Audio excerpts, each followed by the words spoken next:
You.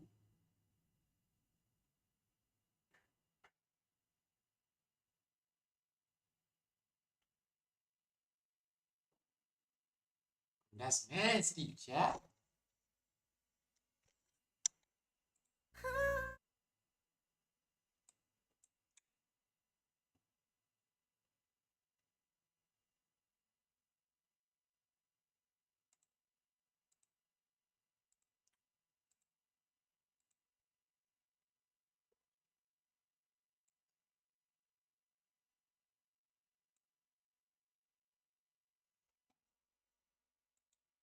So let's say if we do a survey and we ask 10 individuals what's their favorite color. Let's say 5 chose red, let's say 3 chose blue, and 2 chose green out of a total of 10. So in terms of percentages, out of that small survey, 50% preferred red, 30% preferred blue, 20% preferred green. So that's one way in which we could use this form of data in calculation. But the individual colors themselves, red, blue, and green, they can't be used in calculation on their own merit, since it's a qualitative form of data. Now make sure you understand this. For nominal scale data, the order doesn't matter. But as you can see, for the other types of data, the order does matter.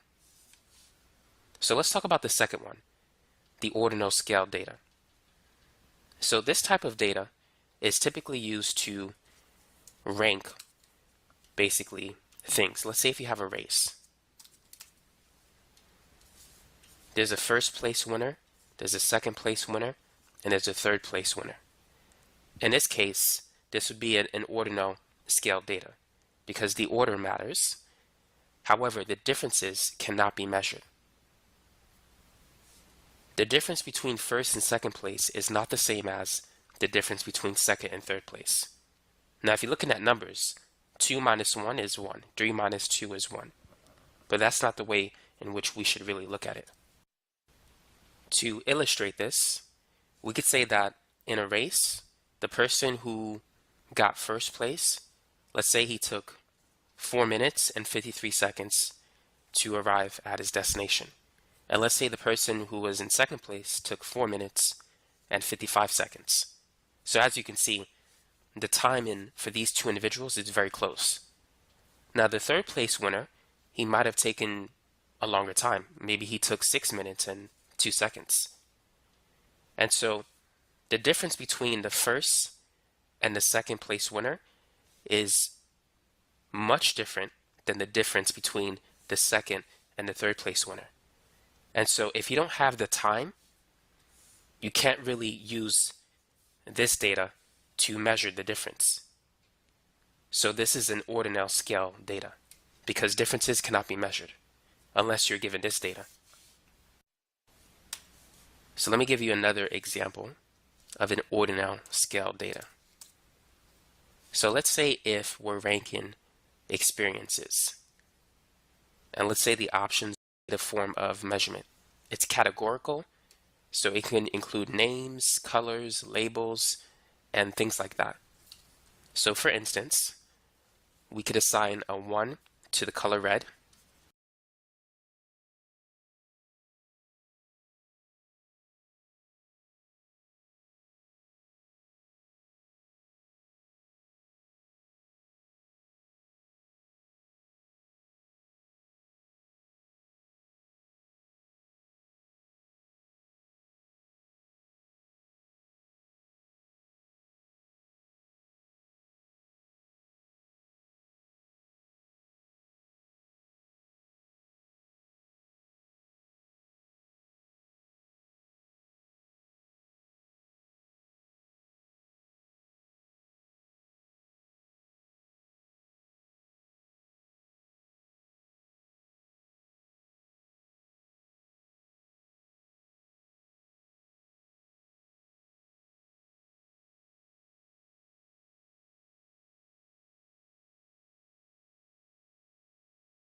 2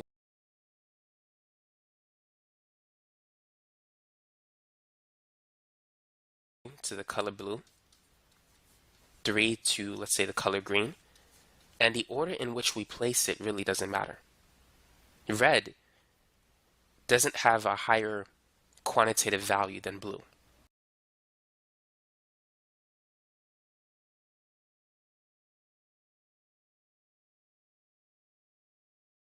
It's all arbitrary. So it really doesn't matter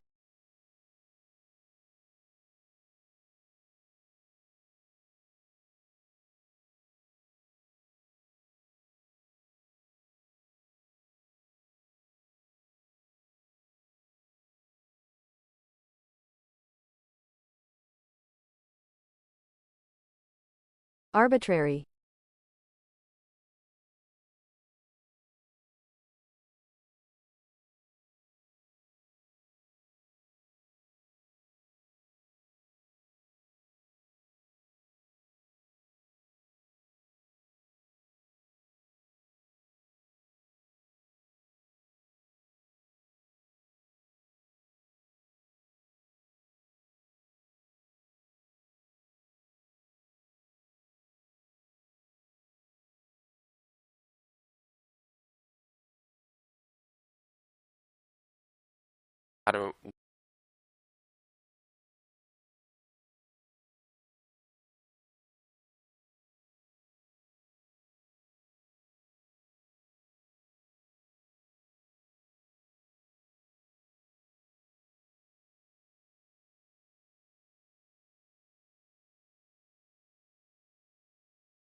It blows my mind. You could literally start your own business right now with Shopify.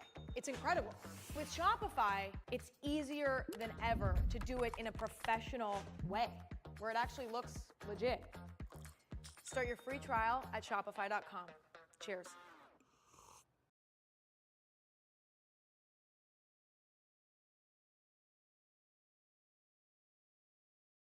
I've been using Grammarly for 3 years, and I can't imagine my work life without it. Grammarly is an AI writing partner, and unlike other AI tools, Grammarly works where you work. Writing suggestions and AI assistants are built into whatever you're writing on. Where I've seen the biggest returns are Grammarly Pro's rewrites. They offer full sentence rewrites, allowing me to consider concise, alternative phrasing, and the option to instantly accept revisions. Another feature I love is that I can set my voice before I begin writing.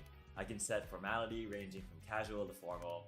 I can set the tone, like if I want to be personable yet direct, and lastly, my profession. Grammarly has 15 years of best-in-class communication AI, trusted by 30 million people.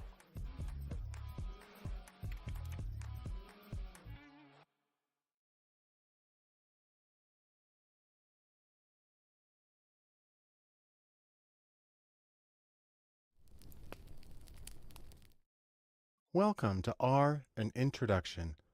I'm Barton Polson, and my goal in this course is to introduce you to R. This is R. But also, this is R. And then finally, this is R. It's arguably the language of data science. And just so you don't think I'm making stuff up off the top of my head, I have some actual data. This is a ranking from a survey of data mining experts on the software that they use most often in their work. And take a look here at the top. R is first. In fact, it's 50% more than Python, which is another major tool in data science. And so both of them are important, but you can see why I personally am fond of R and why it's the one that I want to start with in introducing you to data science. Now, there's a few reasons that R is especially important. Number one, it's free and it's open source. Compared to other software packages, it can be thousands of dollars per year. Also, R is optimized for vector operations, which means it can go through an entire row or an entire table of data without you having to explicitly write for loops. If you've ever had to do that, then you know it's a pain. And so this is a nice thing. Also, R has an amazing community behind it where you can find supportive people and you can get examples of whatever it is you need to do, and you can get new developments all the time. Plus, R has over 9,000 contributed or third-party packages available that make it possible to basically do anything. Or, if you want to put it in the words of Yoda, you can say this: this is R. There is no if, only how. And in this case, I'm quoting R user Simon Blomberg. So, very briefly, in sum, here's why I want to introduce you to R. Number one, because R is the language of data science, because it's free and it's open source, and because of the free packages that you can download and install. R makes it possible to do nearly anything when you're working with data. So I'm really glad you're here, and then I'll have this chance to show you how you can use R to do your own work with data in a more productive, more interesting, and more effective way. Thanks for joining me. The first thing that we need to do for R an Introduction is to get set up. More specifically, we need to talk about installing R. The way you do this is you can download it. You just need to go to the home page for the R Project for Statistical Computing, and that's at r-project.org. When you get there, you can click on this link in the first paragraph that says Download R. And that'll bring you to this page that lists all the places that you can download it. Now, I find the easiest is to simply go to this top one that says Cloud, because that'll automatically direct you to whichever of the below mirrors is best for your location. When you click on that, you'll end up at this page, the Comprehensive R Archive Network, or CRAN, which we'll see again in this course. You need to come here and click on your operating system. If you're on a Mac, it'll take you to this page. And the version you're going to want to click on is just right here. It's a package file that's a zipped application installation file. Click on that, download it, and follow the standard installation directions. If you're on a Windows PC, then you're probably going to want this one, Base. Again, click on it, download it, and go through the standard installation procedure. And if you're on a Linux computer, you're probably already familiar with what you need to do, so I'm not going to run through that. Now, before we get a look at what it's actually like when you open it, there's one other thing you need to do, and that is to get the files that we're going to be using in this course. On the page that you found this video, there's a link that says Download Files. If you click on that, then you'll download a zipped folder called ro1_intro_files. Download that, unzip it, and if you want to, put it on your desktop.